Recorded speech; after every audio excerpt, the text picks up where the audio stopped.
jasage de jeux de rôle on the go pour une chronique comme ça qui parlera pas de vampires encore parce que c'est ça.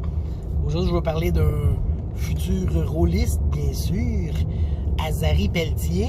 Ouais, mon petit garçon qui est né le 14 juillet, fête nationale des Français, si je ne m'abuse. Alors du coup, ça change absolument rien. C'est un enfant très heureux, il est très calme, il pleure pas souvent, il pleure pas beaucoup. Ouais, toi t'es là? Ouais, Mérédith est toujours là, elle est avec papa, elle est allée chercher des légumes. C'est ça, chercher des légumes. Fait que, ben c'est ça, on est super heureux, le bébé se porte bien, la maman se porte bien. Et je vais tourner à droite ici finalement. Fait que... Excusez, on me voit plus. Ouais, c'est ça. Fait que tout le monde est en santé, tout le monde est en forme. Ça a super bien été. Ça a été un accouchement à la maison, très spécial, beaucoup plus smooth. Pour vrai, l'ambiance est très très différente de l'hôpital. Les infirmières de l'hôpital, mettons, les sages-femmes sont beaucoup plus calmes. Ils te laissent beaucoup plus dans ton intimité. Pour vrai, c'est une belle expérience. Là, je parle de grossesse sur le jasage de jeux de rôle, là, mais on s'en fout. Là, si vous avez des grossesses standards, sans problème, rôliste, je vous le suggère fortement. Je le recommande.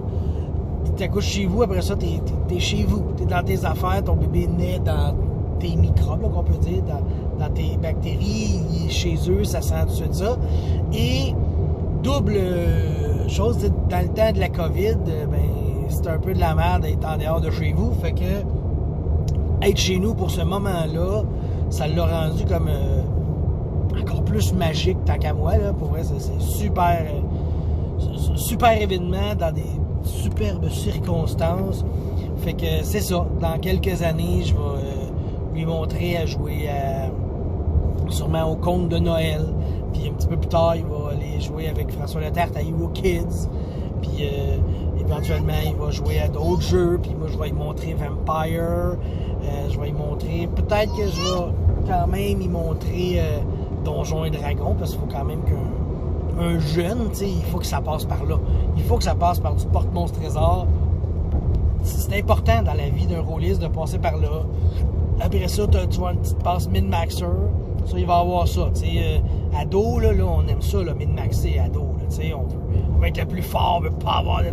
Puis, plus tard, ben là, il va devenir le bon rôliste qui va faire passer l'histoire avant le personnage, qui va vraiment plus voir ça comme une collaboration entre les joueurs et le maître pour que l'histoire soit vraiment cool, puis que les aventures. Puis là, après ça, ben il va sûrement se faire une chaîne. J'ai déjà hâte de le suivre. Il va se faire une chaîne YouTube, si ça existe encore. Il va peut-être même faire des vidéos 3D ou des hologrammes vidéo. Là. Ça va être vraiment fou quand il va être grand, puis qu'il va faire ses vidéos, puis qu'il va parler de... Je sais pas, moi... Là, c'est sûr que ça va être comme Donjon 8e édition, peut-être, 9e. Vampire, ben, garde, c'est la 3e. Tu peux pas aller ailleurs. Là. Tu joues là, c'est sûr que ça va être ça, tu sais. Puis il va essayer d'autres jeux, de la narration partagée. Puis ils ont inventé comme un peu un jeu que tu as un joueur puis plein de maîtres, là, si je comprends bien. Sonja et Conan, là, pas trop. Là. Puis, tu sais, fait ils vont sûrement inventer un autre jeu bizarre. Puis lui, il va comme avoir la chance de vous en parler plus tard.